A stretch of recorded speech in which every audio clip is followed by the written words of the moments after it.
Olá, é uma alegria estar com você nesse momento de reflexões do Evangelho.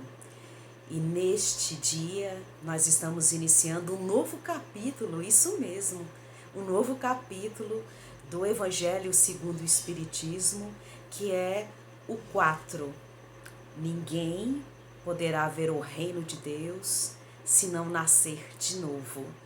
É um capítulo muito especial porque trata de um dos princípios basilares ou básicos fundamentais da doutrina dos espíritos, que é a pluralidade das existências, que de forma magistral é colocado neste capítulo pelo codificador Allan Kardec, trazendo nas primeiras impressões deste novo passo do livro, vamos dizer assim, as questões doutrinárias que estão registradas nas antigas escrituras e em especial no Evangelho. Então é um capítulo singular e, curiosamente, ele teve o trabalho de buscar o registro de 3 dos 4 evangelistas, que foram unânimes na proximidade das informações, destacando esse princípio muito especial, nos dizendo da naturalidade dessa ideia na comunidade judaica, onde o Cristo nasceu. Então nós vamos ver, por exemplo, para você pesquisar aí depois, em Mateus, o evangelista, nos capítulos 16 e 17, o registro, nos capítulos 6, 8 e 9 do Evangelho de Marcos e no capítulo 9 do Evangelho de Lucas. Então, o primeiro registro que Kardec traz nessa obra é aquele instante em que ficam se questionando as pessoas quem era Jesus, né? Quem é o Filho do Homem? E aí o registro, nós vamos acompanhar como está, porque fica mais seguro, né? Está assim: que dizem os homens com relação ao Filho do Homem? Quem dizem que sou eu? Perguntou Jesus. E eles vão responder: dizem uns que és João Batista, outros que Elias, outros que Jeremias ou algum dos profetas. É interessante que neste momento Jesus se vira para Simão Pedro, um dos discípulos, e questiona dele: e vós, que dizeis que eu sou? E Simão Pedro, tomando a palavra, respondeu: tu és o Cristo, o Filho do Deus vivo.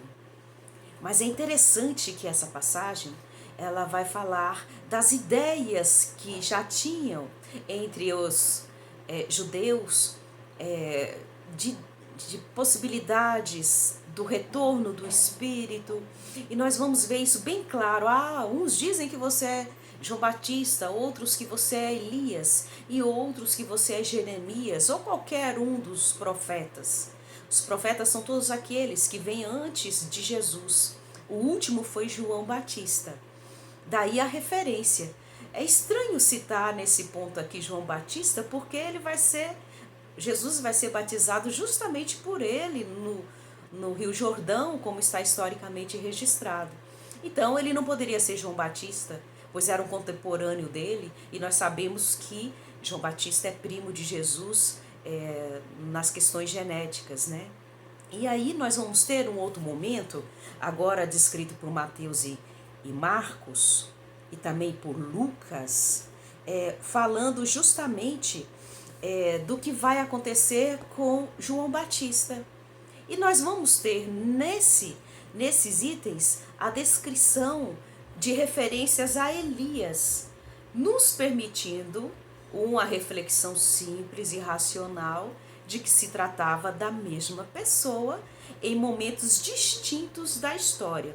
Elias é um dos profetas que veio bem antes, e ali está fazendo uma analogia de que Elias e João Batista é a mesma pessoa.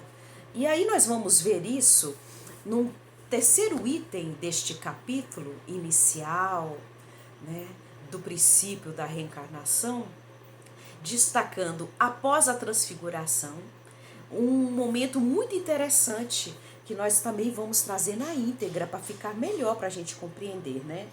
Porque dizem os escribas ser preciso que antes volte Elias? Jesus lhe respondeu: é verdade que Elias há de vir e restabelecer todas as coisas, mas eu vos declaro que Elias já veio, e eles não o conheceram e o trataram como lhes aprouve, que é justamente o que descreveu antes no item 2, o que vai acontecer com João Batista, que é o mesmo Elias, só que em momentos da história diferente. É assim que farão sofrer o Filho do Homem, vai dizer Jesus. Então seus discípulos compreenderam que fora de João Batista que Jesus falara. Isso está em Mateus e em Marcos, nos capítulos que nós já citamos.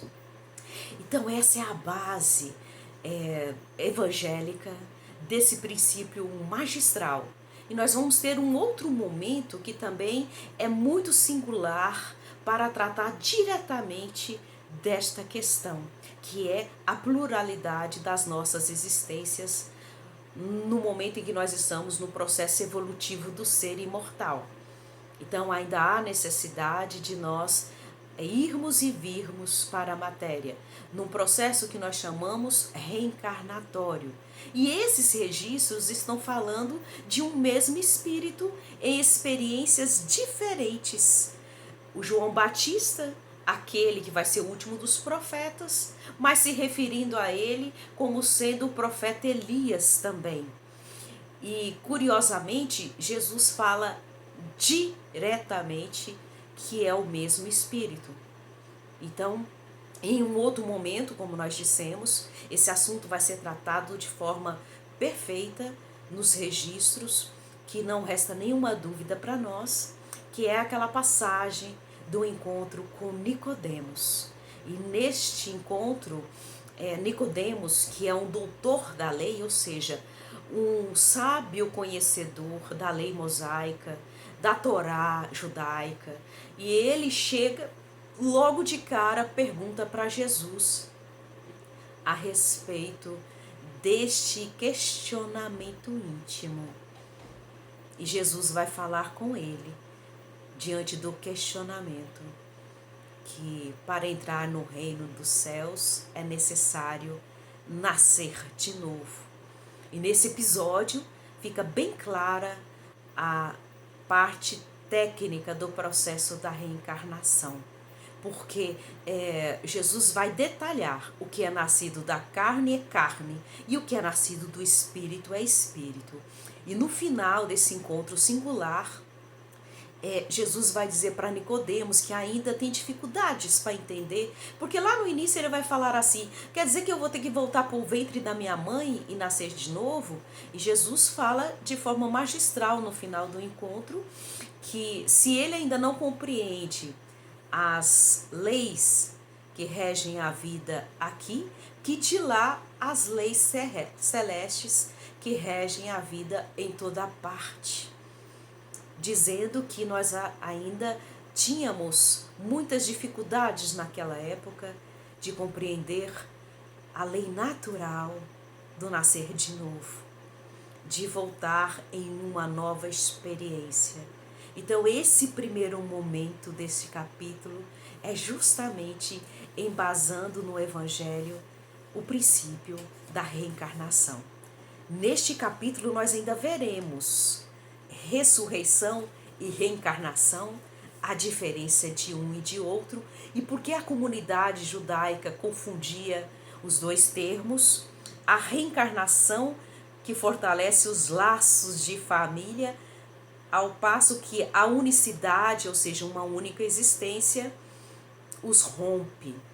E depois as instruções dos espíritos falando dos limites da encarnação e a necessidade deste processo para a nossa evolução. Então fica como sugestão.